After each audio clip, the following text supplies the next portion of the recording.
Hey guys, it's Spooky Noodles, and I keep saying I'm going to do this, and then I never do it. But this video, I'm going to do it. I'm going to leave links down below to I don't know if I'm going to post narrations of my short stories, or if I'm going to just share links so you guys can read. I don't know what you guys prefer. If I leave one in the comments and you prefer the other, I will leave both links in the comments. I should probably just leave both links in the comments anyway, or in the description anyways, but excuse me. I tend to forget, or I tend to get lazy and not do it, so.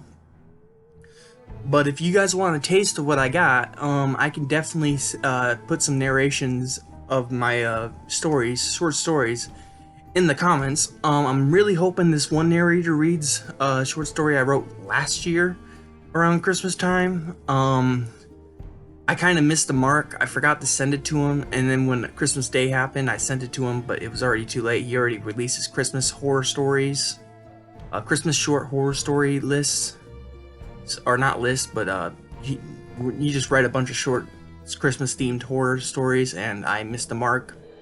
I'm hoping maybe he'll record it like he did with my Halloween story. He recorded it the day after, and it kind of felt cool because it makes it feel like it actually happened on Halloween. And this was just never mind. You guys don't care. I'm just here to say this is a video for the people who are interested in seeing how I write.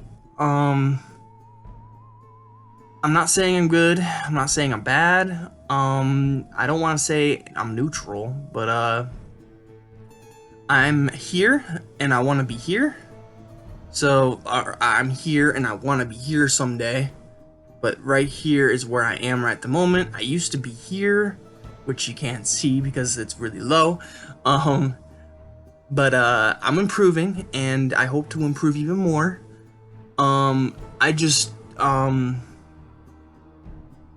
Sorry, I thought I heard something.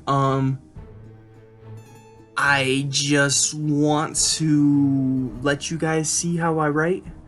I was thinking about making a channel or a trailer for the book I'm writing, but I feel like it's a little premature.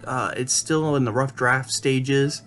So it's really premature to start advertising for it. There's no release date, so I want to finish the book and then give it a few, and then start editing, doing my edits. There's a lot of stuff that needs to be edited, like not like grammar wise. I mean, sure, I'm probably grammar wise. That's what the editor is for, but I don't want to send it to the editor yet until I like the story.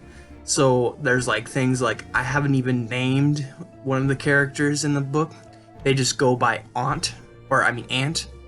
Roy's aunt. It's always Roy's aunt, and a nameless character is just a nameless character that no one cares about, so I gotta name them. I don't really have a name for them, so, and to add a name now would confuse me when I'm rereading, so I'm just rolling with aunt right now, and when I do my second draft, I will change things. But I'm really excited about this story, guys. I never thought I'd write 100 pages, and I'm like at 111 pages right now with 33,000 words. I'm almost in novel territory, because novel territory is 50,000 words and up, and that's what I'm aiming for, 50,000 words. And once we pass 50,000 words, I don't know. Depending on where the story is, maybe I'll set a new goal. Maybe 60,000 words. I don't know yet. I would like my book to be a little thick. At least 180 pages. I don't know what it's gonna be like once it's formatted. Once it's formatted, it'll obviously look different. I don't know if this is gonna be a Kindle edition or a paperback. I'm probably gonna do both. For those of my people who like paperbacks, like I do. And those who like Kindle, or not Kindle, but ebooks, like I do. I like both, honestly. If I would choose one, like a preferred way of reading, I'd go paperbacks because... No, actually, that's a tough one.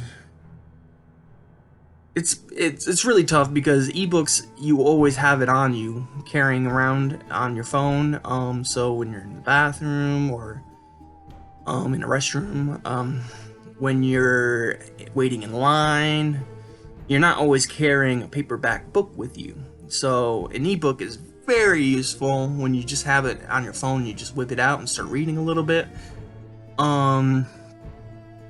Paperbacks though feel better. I like the smell of paperbacks. I like feeling like I'm actually flipping through pages and making progress, instead of flipping the screen and not seeing the progress bar really go up, even though you do get to see your progress.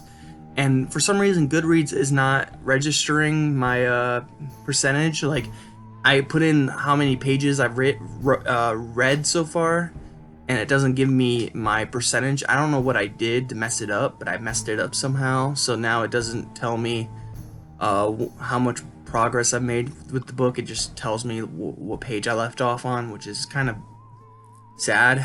I wish it didn't have, do that, but it's done it, and I don't know how to change it. Maybe you guys can help me with that. Sometimes I'm like differently abled with technology. I'm just not good with it at times.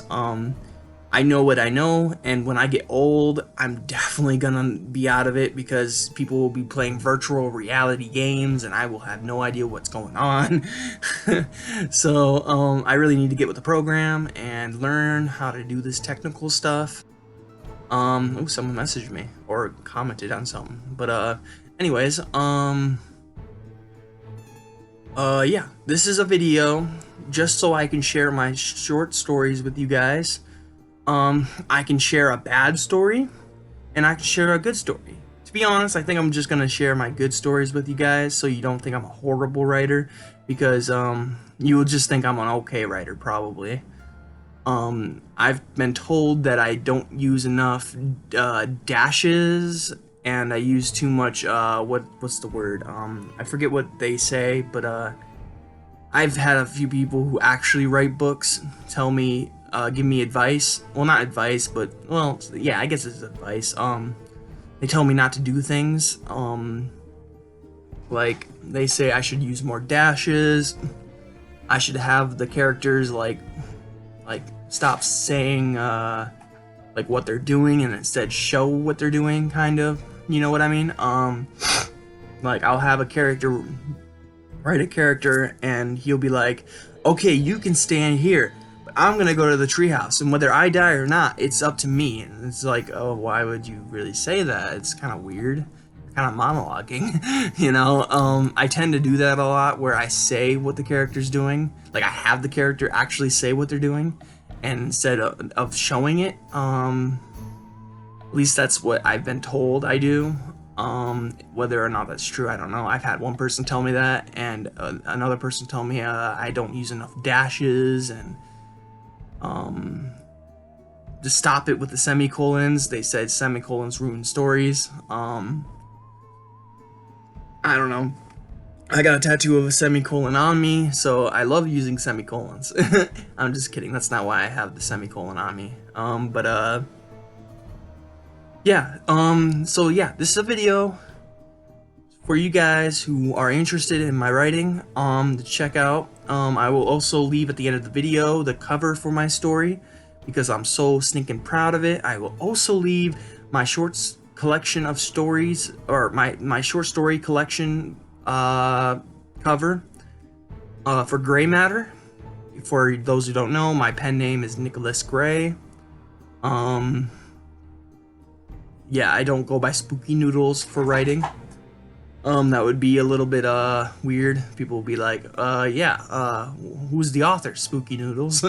I don't know, that doesn't sound right. I'm sure I could get away with it, but, I would rather have a more professional pen name. So, Nicholas is my real name, so I go with that one, and Gray is my mom's first maiden name. I know that's weird to say. She had two maiden names because her dad ran out on her family, and then her mom died, so then she was adopted.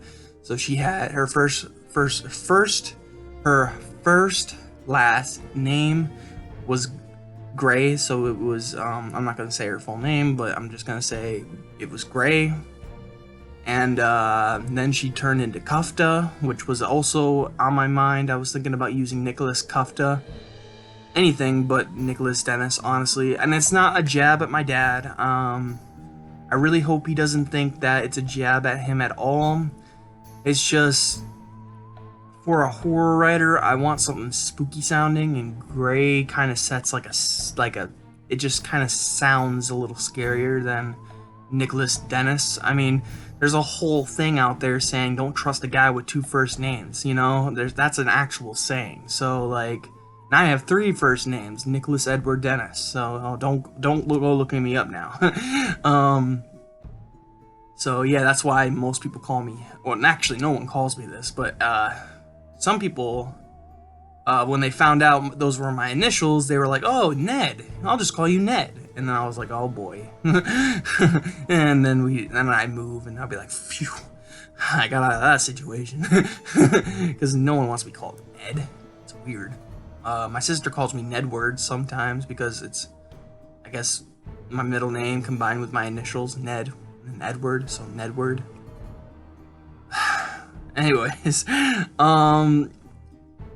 Nicholas Gray just sounds like a horror writer name. Once I decided to go with that and I had everything made for it, I realized there's an author out there called Nicholas Day, which is very close to my name, Nicholas Gray. I hope that's probably his actual name though, so but this is my pen name, Nicholas Gray. I like it a lot. I hope my dad doesn't feel like I'm like backstabbing him, or I don't want my family to think I'm backstabbing them. But then again, they wouldn't want to read my stories anyways. They're horror related, and I don't think they'd want to know about my, you know, they might be like, I title my story like the author name Nicholas Dennis, they might want to read some of my books and then they'll be heavily disappointed in me.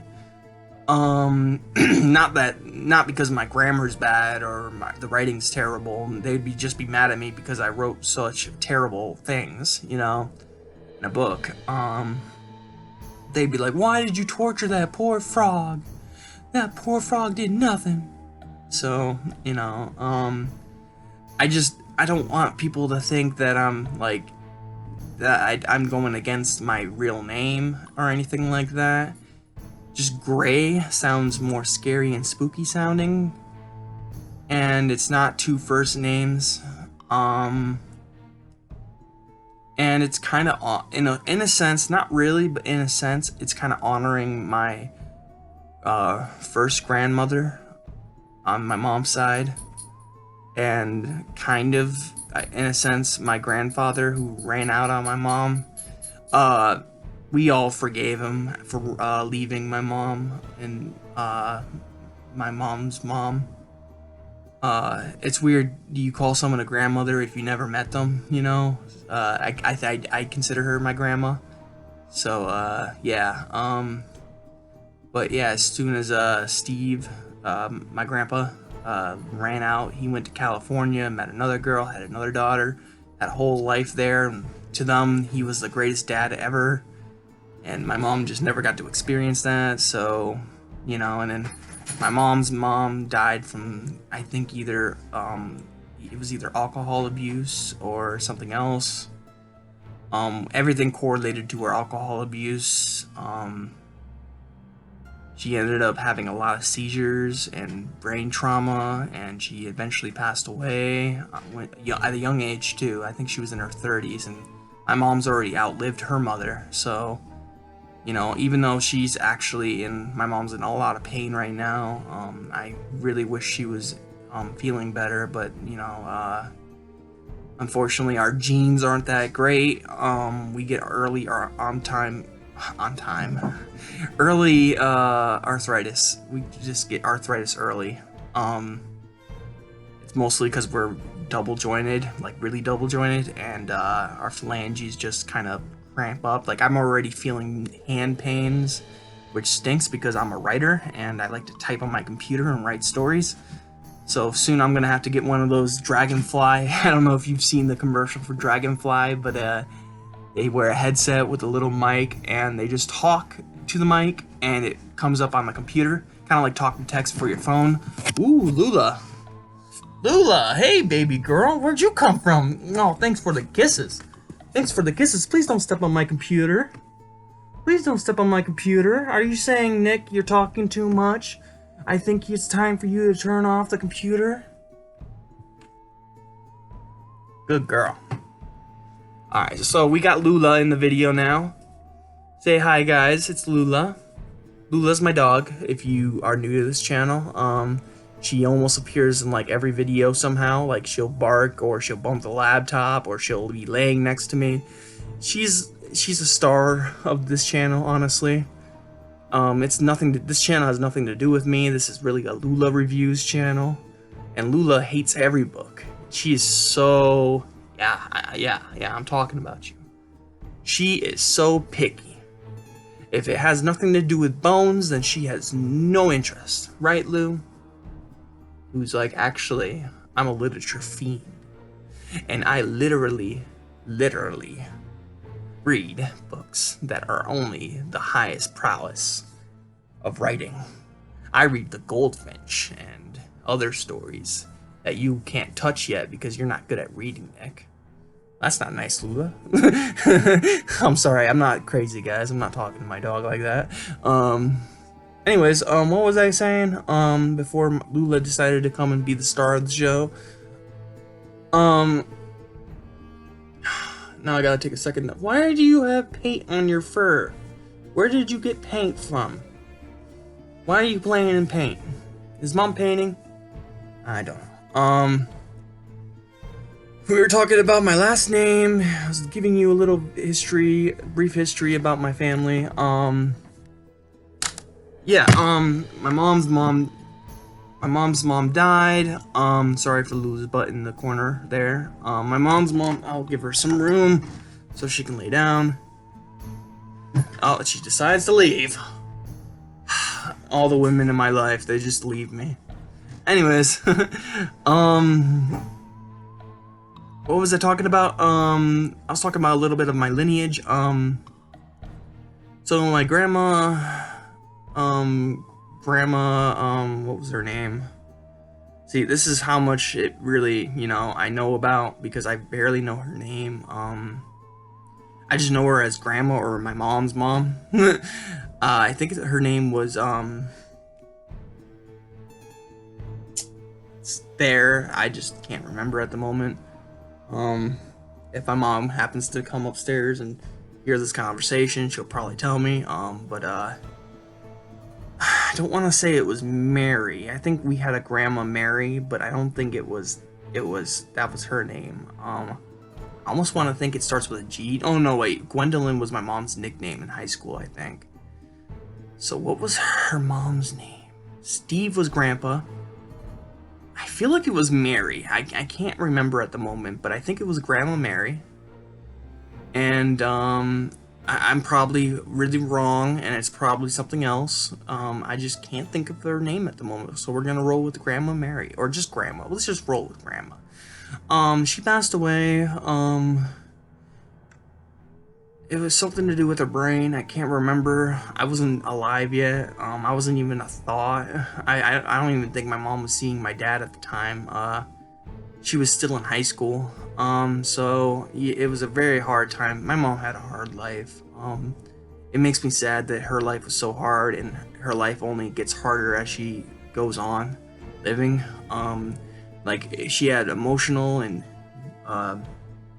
mental problems when she was younger, and now she has physical problems on top of everything. So she's had a really hard life, and I feel bad for her. But basically, at like 17 years old, she was adopted by my grandpa Kufta, and she was adopted into the Kufta family, who are Irish. That's where we get our drinking from. No, I'm just kidding. I wish I was a good drinker. No, I'm a horrible drinker. I literally, since the medicine I take amplifies everything, So if I get high, it amplifies that. If I drink, it amplifies that drink. So like when I'm drinking one drink, it makes it feel like I just drank like 4. So 1 beer equals 4 beers due to my medicine. So 1 joint equals me falling asleep on the couch and then waking up with the munchies later. So I'm not saying I get high or I drink. I'm just saying the experiences that I had with weed and alcohol have led to some really funny situations. Maybe I'll talk to you guys about them one day. I'm not a heavy smoker at all. I rarely smoke, and like I'll never smoke cigarettes. I think cigarettes are gross. People who smoke them, I feel bad for them. But weed's different.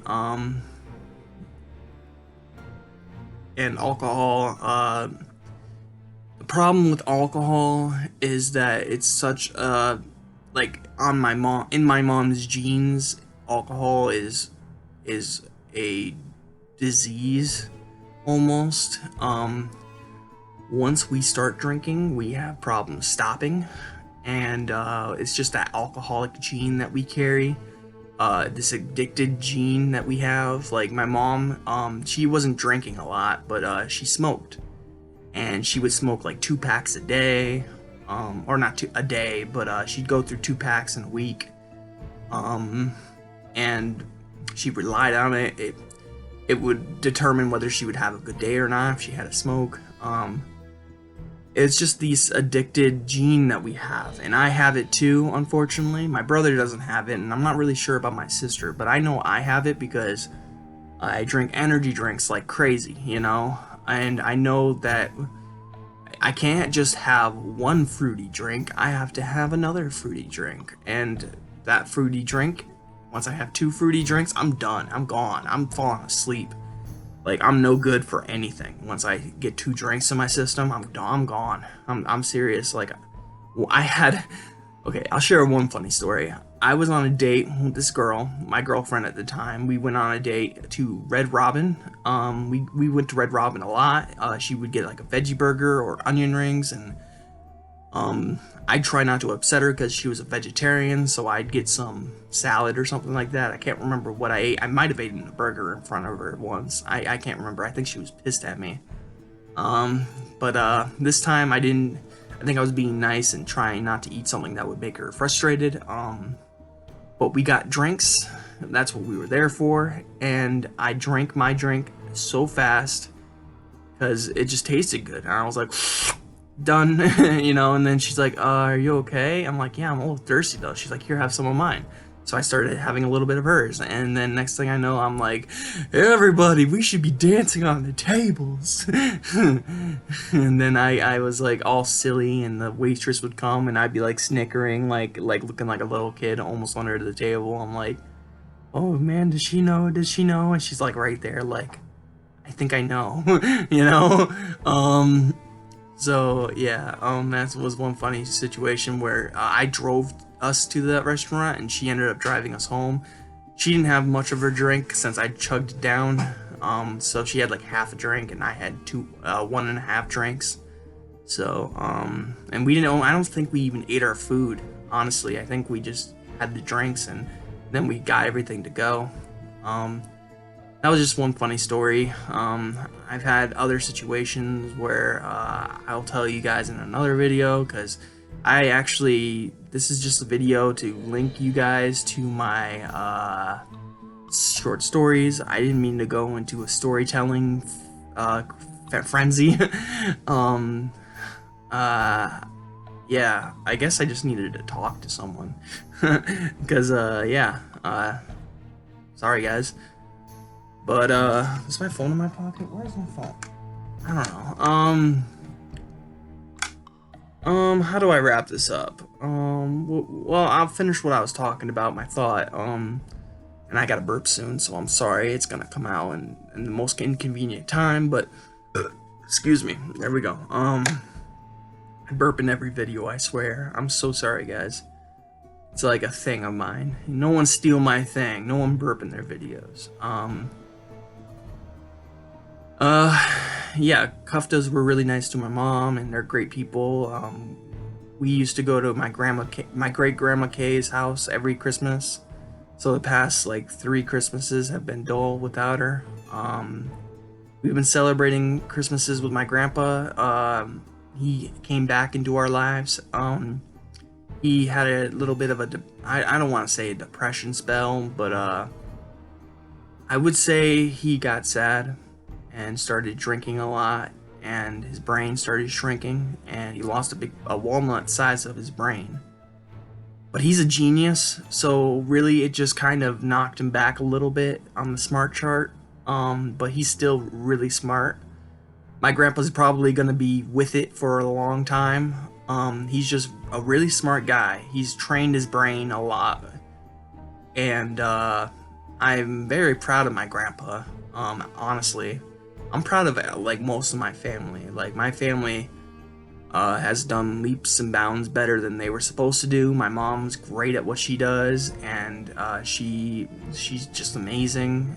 She goes through so much pain every day, and she still, smiles and tries to help everyone around her. So she's amazing. My sister, she has just as many problems as I do, and she makes it through the day every day. I'm just happy none of us have like gone off the deep end and are no longer around anymore. That would be sad. I think that almost happened to me, and not to go into any suicide stories, but I'm glad I'm still around.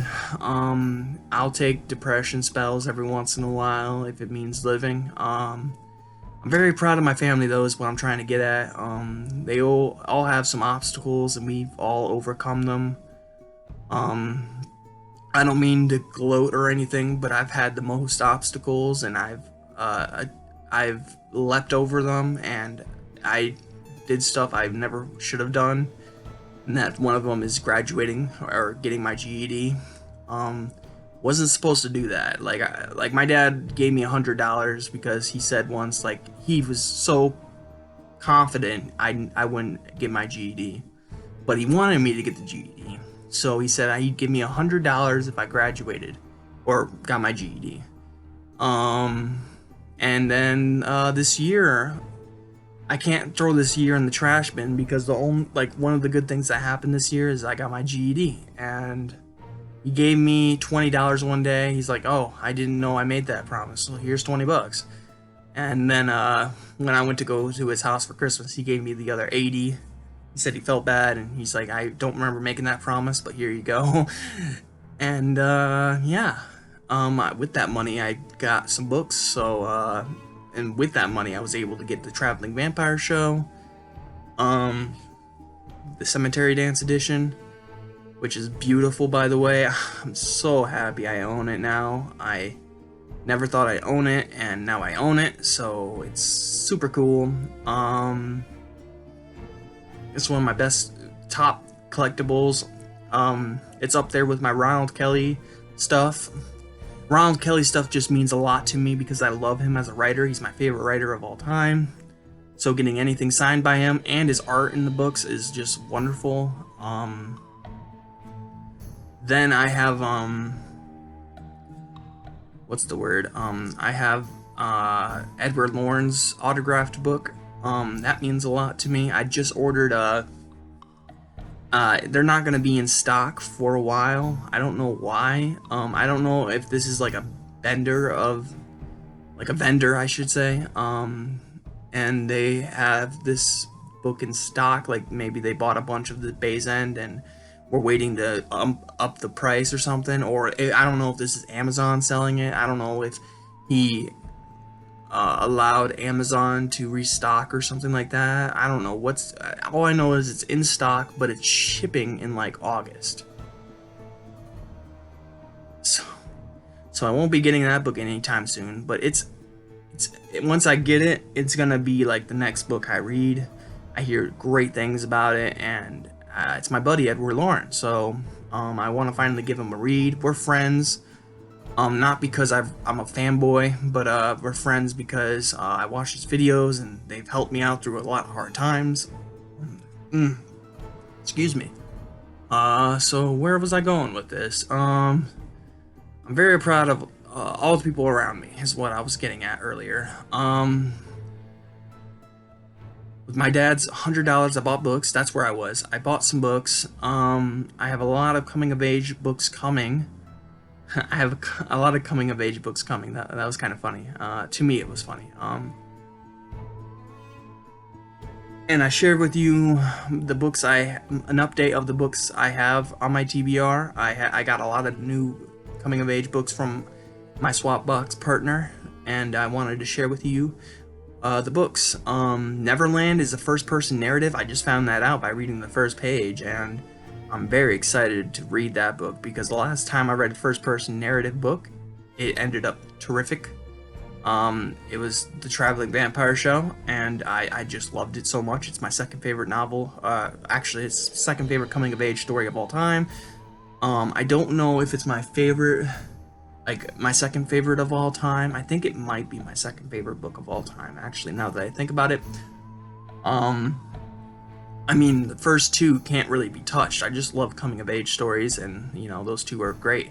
Also, I have a question for you guys before I keep going and start going on a tangent or something, or just start rambling more. Is Salem's Lot by Stephen King a coming-of-age story? I want to know.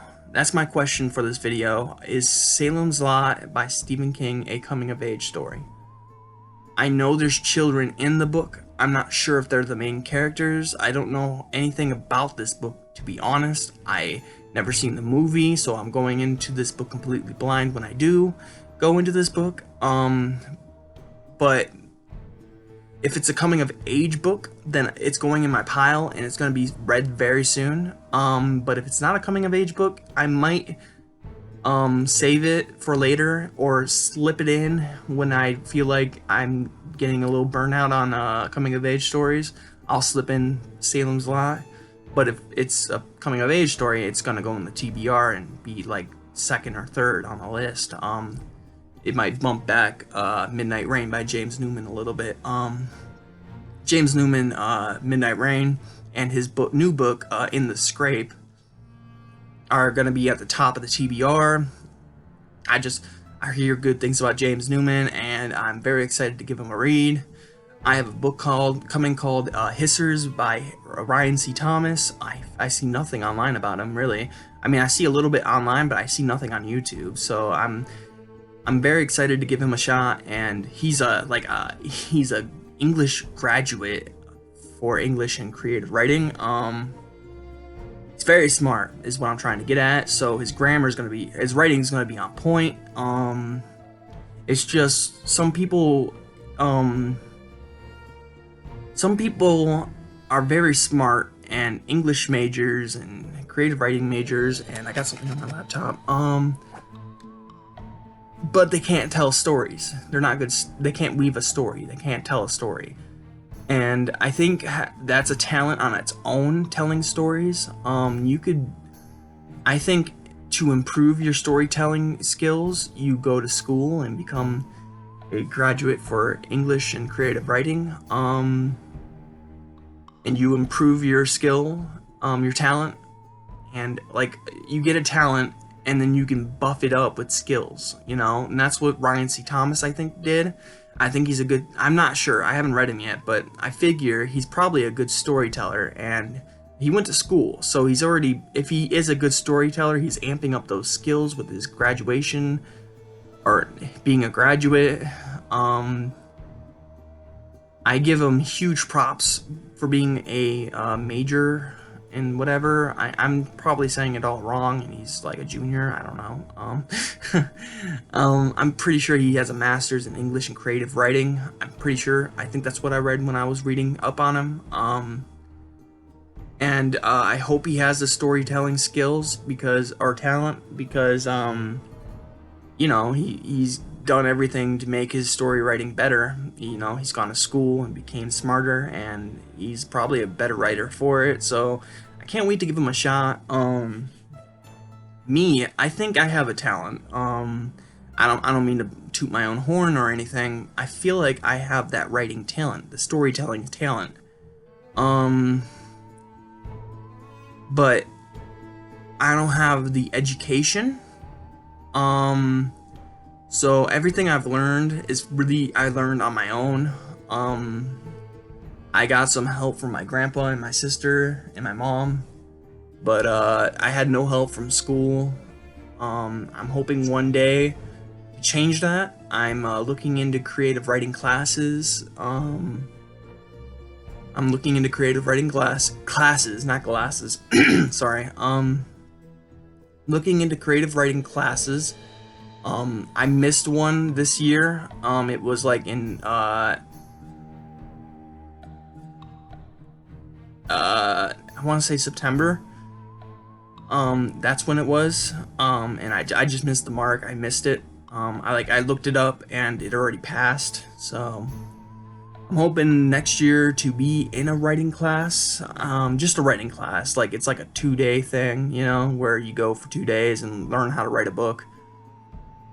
And you take down notes and you go in knowing a little bit more. I'm not saying I'm going to be a master's in English and creative writing. That would be awesome. But I just don't think I have it in me. I am who I am. I'm as smart as I am. I'm as smart as I can be. I think I have a talent though, is what I'm trying to get at. And I hope to strengthen my talent and become smarter, so my storytelling skills are better. I feel like, you know how some people can sing and then they take singing coaching lessons or whatever, or they go into choir and they become better at singing, and then one day they go into a band or they become a singer for America's Got Talent. That's what I feel like writing is, like weaving a story. I feel like some people have that talent and they write books and stories and stuff. And I don't know if Ryan C. Thomas has it, but he has the education. So he has the part that will make the talent stronger. I don't know if he has the talent. I'm going to figure that out on my own. I'm pretty sure he does, though. He's written a few books, and that takes skill to write more than one book. I'm writing my first rough draft, and it's going very well. I've written 111 pages, and I have 33,000 words. I'm doing pretty good. Especially for my first book. I've had 2 stories where I've written up to the 45-page mark and then stopped because I'm bored of the story. This story I'm writing now, I haven't gotten bored of it yet. I just don't know where to go with it, so that's why I haven't written in a while. I'm trying to brainstorm while I'm doing other things like reading books or playing video games or doing this. I will be thinking about my next step in the story or in the book that I'm writing, and yeah. I totally went on a tangent there. I don't remember what I was actually talking about before I started. Oh, talents. People have talents. Like Ronald Kelly, he has a talent, and I think he went to school and strengthened that talent. But before that, he was just your common 9-to-5er, you know.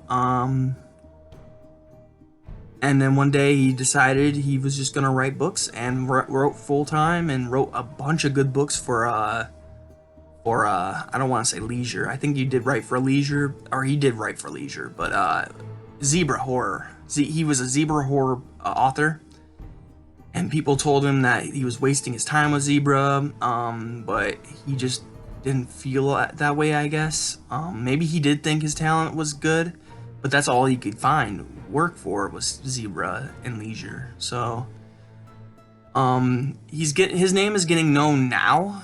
He's starting to get a little bit more well known, and that's a good thing because he's my favorite writer. He still has writing in him, and I think he wrote The Buzzard Zone recently. I think that was in 2017, if I'm not wrong. I can look it up actually.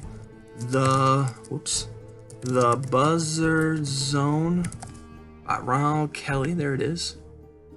Where's the Goodreads? There's the Goodreads.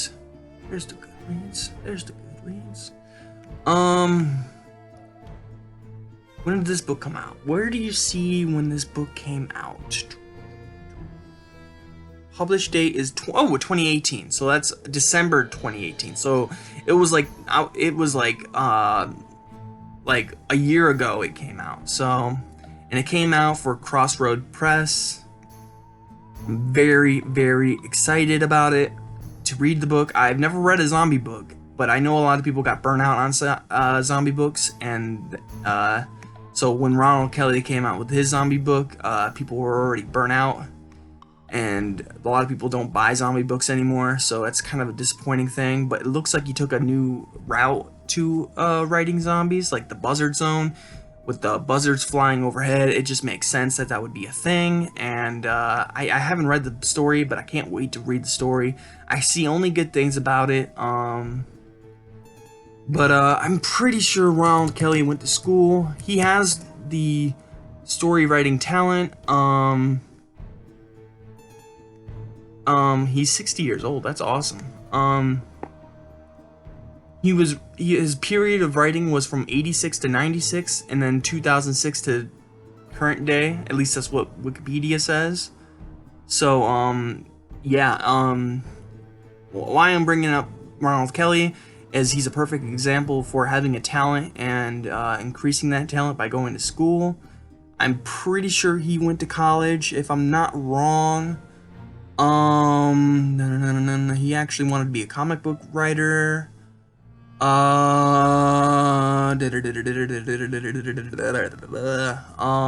am I getting to?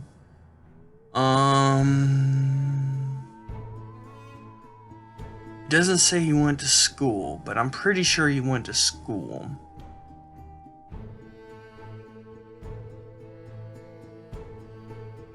After selling hundreds and thousands of books, the bottom dropped out of the horror market in '96. When Zebra dropped their horror line in October 1996, Ronald Kelly stopped writing for almost 10 years and worked various jobs including welder, factory worker, production manager, drugstore manager, and custodian. His write horror fiction during the time was partially due to his religious convictions. He is a Southern Baptist and born-again Christian. I'm so happy he decided to write again, because he is a great writer. I'm pretty sure he went to school, though. I must have missed it.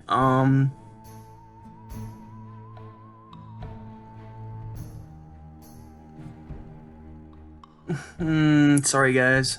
I don't mean to make that weird noise.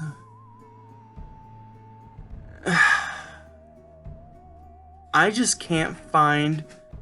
I'm pretty sure he went to school and strengthened his writing career, or writing talent. I'm not seeing it, so his Wikipedia doesn't say what school he went to. It says he wrote things in high school, but it doesn't say anything about college. Maybe he didn't go to college. Maybe his talent is really just that good. Another thing about having this writing talent, the more you read, the better, the more you strengthen your talent. And I'm hoping that's how I'm going to strengthen my talent of writing. The more I learn words and all this other stuff, you know. You know what? I probably should have gone to Ronald Kelly's website. That probably would have given me more. What was his website called? It was like. Anyways, I'm on his website now, and this is weird. This has become a I feel like a detective right now. I don't. Greetings from Ron about author. There we go. About the author. He became interested in horror as a child, watching the local creature feature on Saturday nights and The Big Show, a Nashville-based TV show that presented every old monster movie ever made in the afternoons after school.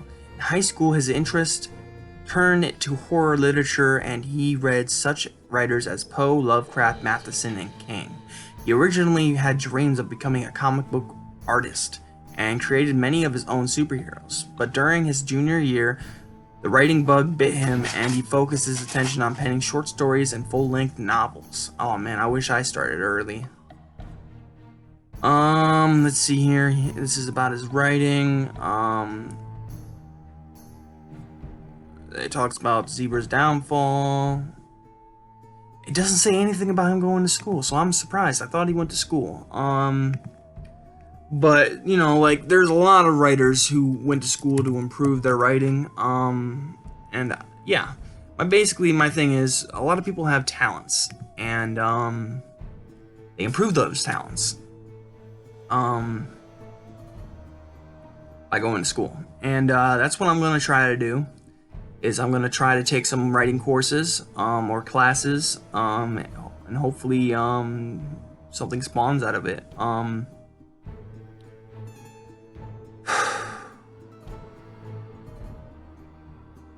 What was I talking about? Sorry guys, I totally lost my train of thought. Kind of bummed me that I couldn't figure out if he went to school or not. Some people just have this talent, and the talent's already like super strong. Like my brother has a talent. Almost everything he touches becomes gold. Like he's really good at video games. Like he's good at sports. So he's just got this natural talent of being able to like see things before they happen and stuff like that. Not like psychic ability or anything like that. Or at least I don't think so. If you got a psychic ability, Jake, you better tell me. Where was I getting at?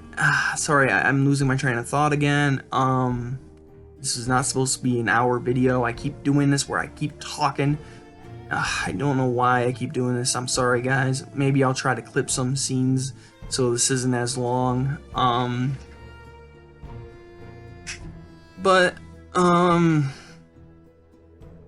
point is this. Some people have a writing talent and they go to school to improve that writing talent. I'm very excited to read Ryan C. Thomas because he looks like he went to school to increase his writing talent. And I hope that that's true. If he has no writing talent, but his grammar's good, that's cool. But I wouldn't be interested in the story, but we'll see. I think I hear nothing about it. So Hissers is a coming-of-age zombie story. So I'm very interested in reading it. There's 2 zombie stories that I'm thinking about reading soon. Buzzard Zone by Ronald Kelly and Hissers by Ryan C. Thomas. I gotta sneeze soon, so I apologize if I do so. And I got a burp. Oh, that's a combination. I don't know what I was saying before I went on this little tangent, and then this little investigation. I feel like I have a writing talent is what I was trying to say. And I feel like I can improve and become a good writer.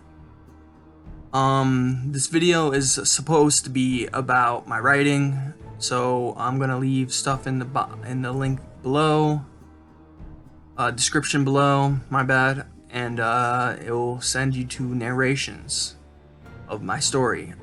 Chilling Tales have done 2 good narrations of my stories. The Dognapper, where there is a mistake in it, and if you can find the mistake and come back and tell me what the mistake is, I will give you a gold star.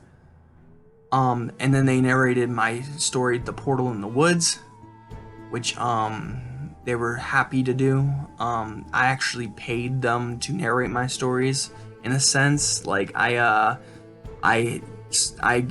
put in $200 into their Kickstarter, and one of the benefits of being a 200 pledger was I got 2 of my stories narrated. So I got 2 of my stories narrated. They were a little hesitant to do the Dognapper, but they were very happy to do Portal in the Woods. They almost told me, you know, we'll do this regardless. This is a good story, is what they were basically trying to get at. But it ended up, you know, I ended up using my pledge to get my stories narrated by them. One story, they're both narrated by 2 of my favorite narrators on the Chilling Tales of Dark Nights team. Jesse Cornett did the Dognapper, and Jason Hill did the Portal in the Woods. and they both did phenomenal. I love Jesse Cornett's scream at the end of the Dognapper. For y'all who don't know, usually Chilling Tales does first-person narratives because they're a creepypasta channel. But they made an exception for my story, and they've made a few exceptions in the past, where they've done classics like Frank Belknap. I can't say his name. Belknap. I can't. Frank. That's his name. Frank. He did Frank's Hounds of Tindalos, and I believe that was now that I think about it, I think it was first person. Anyways, that's besides the point. There's 2 narrations right there. Slumber Reads did a narration for my Trick or Treat story and my I Accidentally Created a Monster story. I'm thinking about expanding one of those stories, and one of those stories is actually going into my collection. So if you want a taste of my my horror collection that's coming out soon next year, I would definitely go and check out Portal in the Woods, or I would check out Trick or Treat. Trick or Treat is you're gonna have a hard time finding that one on YouTube. There's only one guy who narrated it, and it was in a collection of stories, and it's like the second video. It's the second story in the video, so you're gonna have a hard time finding that because it's not titled Trick or Treat. It's titled something like I Found a Monster in the Appalachian Mountains or something like that. I don't remember actually. But I hope you guys enjoyed this video, this long rambling video. I will leave links in the description if you want to check out my writing. I'm definitely gonna edit this video, so you're gonna see me skip a lot. Lula. Yeah, now you're stuck. See what I mean? She has to make herself the star. She heard I was gonna edit, and she's like, "No, you can't edit me out of the video." So, she's actually worried because she hears people downstairs, and she wants to be there. I might let her out in a second here. Anyways, I'm gonna edit this video and then upload it to YouTube. I've been on a roll lately, but mostly I've been rambling, so there hasn't really been any topics to these videos. In fact, I haven't made title cards for a lot of these videos, which I actually love doing. I love making title cards. I'm sorry, but my dog is crying. What's wrong, Lula? I will open the door for you in a second, okay? I hope you guys have a great day and a spooky night, and I'll see you in the next video. Bye, guys.